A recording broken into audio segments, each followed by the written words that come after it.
तृतीय अध्याय दुर्गा सप्तशती। जगदम्बा के सिंगों की कांति उदय काल के सहस्त्रों सूर्य के समान है। वे लाल रंग की रेशमी साड़ी पहने हुए हैं। उनके गले में मुंडमाला शोभा पा रही है।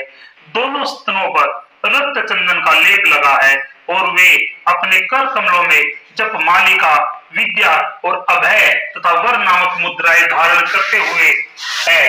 तीनों नेत्रों से सुशोभित मुखारविंद की बड़ी शोभा हो रही है।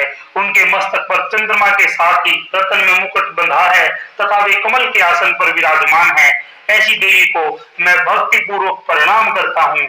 ऋषि कहते हैं, दैत्यों की सेना को इस प्रकार तहस नहस होते देख महादैत्य सेनापति चिक्षुर क्रोध में भरकर अंबिका देवी से युद्ध करने के लिए आगे बढ़ा। वह असुर रणभूमि में देवी के ऊपर इस प्रकार बाणों की वर्षा करने लगा जैसे बादल मेघपुरी के शिखर पर पानी की धार बरसा रहे हो।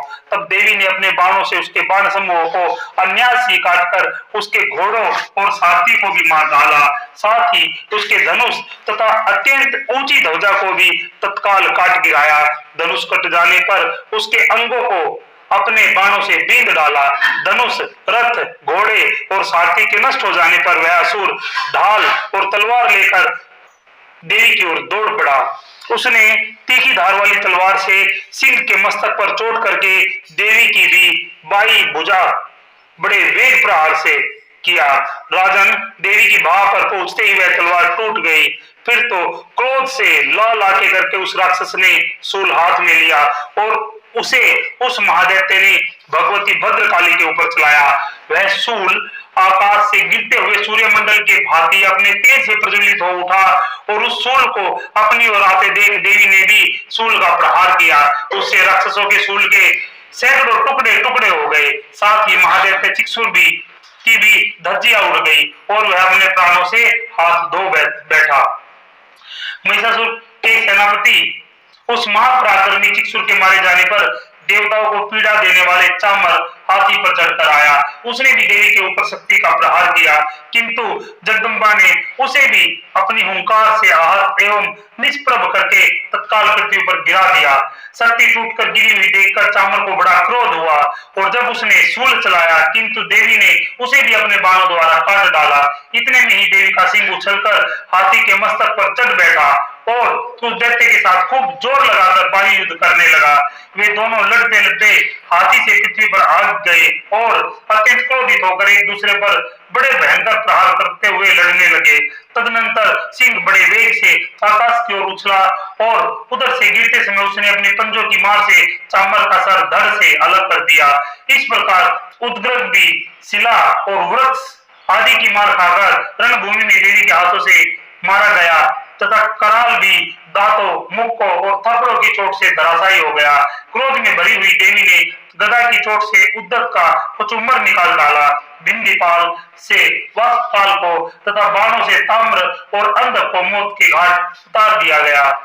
तीन नेत्रों वाली परमेश्वरी ने त्रिशूल से उग्रस्य, उग्रवीर्य तथा महाअनु नामक दैत्य को मार डाला। तलवार की चोट से विडाल के मस्तक को धड़ से काट गिराया। दुर्धर और दुर्मुख इन दोनों को भी अपने बाणों से यमलोक भेज दिया।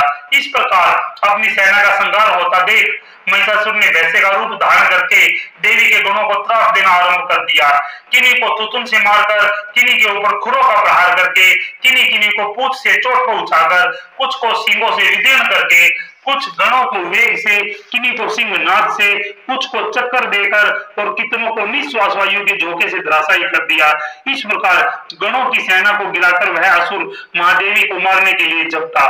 इससे जगदम्बा को बड़ा क्रोध हुआ। उधर महापराक्रमी महिषासुर भी क्रोध में आकर धरती को खुरों से खोदने लगा तथा अपने सिंगों से ऊंचे ऊंचे पर्वतों को उठाकर फेंकने और गरजने लगा। उसके वेग से चक्कर देने के कारण पृथ्वी अक्षुब्ध होकर फटने लगी। उसकी पूंछ से टकराकर समुद्र सब ओर से धरती को डुबोने लगा। हिलते हुए सिंगों के आघात से विदीर्ण होकर बादलों के टुकड़े टुकड़े हो गए। उसके श्वास की प्रचंड वायु के वेग से उड़े हुए सैकड़ों पर्वत आकाश से गिरने लगे।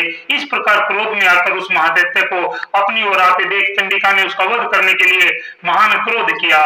उन्होंने पास फेंककर उस महान असुर को बांध लिया। उस महासंग्राम में बंध जाने पर उसने वैसे का रूप त्याग दिया और तत्काल सिंह के रूप में वह प्रकट हो गया। उस अवस्था में जगदम्बा जो ही उसका मस्तक काटने के लिए उद्यत हुई, त्यों ही वह खड़गधारी पुरुष के रूप में दिखाई देने लगा। तब देवी ने तुरंत ही बाणों की वर्षा करके ढाल और तलवार के साथ उस पुरुष को भी बिंद डाला। इतने में ही वह महान गजराज के रूप में परिणित हो गया तथा अपनी सूंड से देवी के विशाल सिंह को खींचने और गरजने लगा। खींचने का प्रयास करते ही देवी ने तलवार से उसकी सूंड को काट डाला। तब उस महादेवते ने पुनः भैंसे का शरीर धारण कर लिया और पहले की भांति चराचर प्राणियों सहित तीनों लोगों को व्याकुल करने लगा।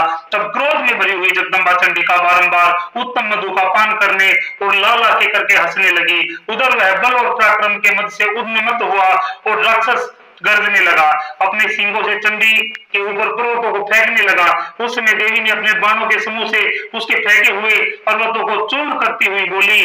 बोलते समय उनके मुख मधु के मद से लाल हो रहा था और वाणी लड़खड़ा रही थी। देवी ने कहा, अरे मूढ़, मैं जब तक मधु पीती हूँ तब तक तू अक्षम भर के लिए गरज ले। मेरे हाथों से तेरी मृत्यु हो जाने पर अब शीघ्र ही देवता भी गर्जना करेंगे। ऋषि कहते हैं, यो कहकर देवी उछली और उस महादैत्य के ऊपर चढ़ गई। फिर अपने पैर से उसे दबाकर उन्होंने शूल से उसके कंठ में आघात किया। उनके पैर से दबा होने के ऊपर पर भी महिषासुर अपने मुख से दूसरे रूप से बाहर होने लगा। अभी आधे शरीर से वह बाहर निकलने पाया था कि देवी ने अपने प्रभाव से उसे रोक दिया। आधा निकले होने पर भी वह महादैत्य देवी से युद्ध करने लगा। तब देवी ने बहुत बड़ी तलवार से उसका मस्तक काट गिराया। फिर तो हाहाकार करती हुई दैत्य की सारी सेना भाग गई तथा संपूर्ण देवता अत्यंत प्रसन्न हो गए। देवताओं ने दिव्य महर्षियों के साथ देवी का स्तवन किया। गंधर्वराज गाने लगे तथा अप्सराएं नृत्य करने लगी। बोलो मां महिषासुर मर्दिनी की जय।